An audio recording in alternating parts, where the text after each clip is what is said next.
I think the upfront process is a lot of what stays the same also changes, right? So the whole concept of the upfront is obviously the same.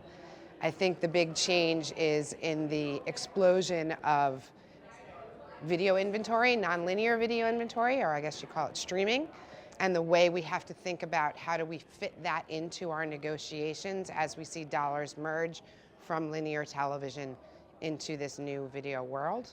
Because streaming really is the intersect of digital and linear. We have to think a lot more about some of the back end that goes with that, whether that's data, whether that's technology, and how do we incorporate that all into our negotiations.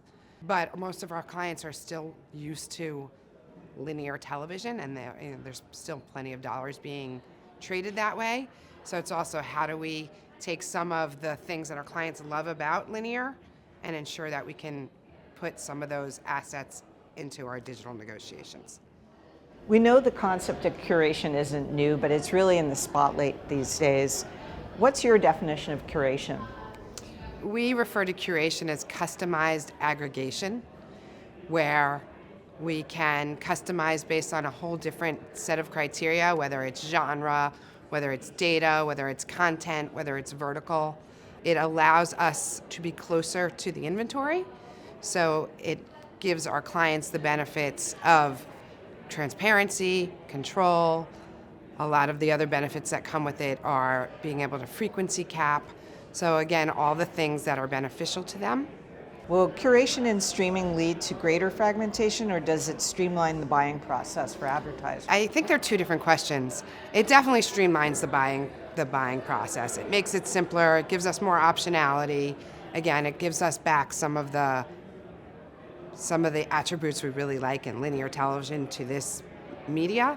In terms of fragmentation, I think what it allows us to do is actually capture fragmentation. There's so much complexity in the marketplace as it is that by us being able to curate what our buys look like, we can hone in on audiences or hone in on key KPIs that our clients want to actually tackle and avoid some of that fragmentation we're seeing because of the breadth of choice out there.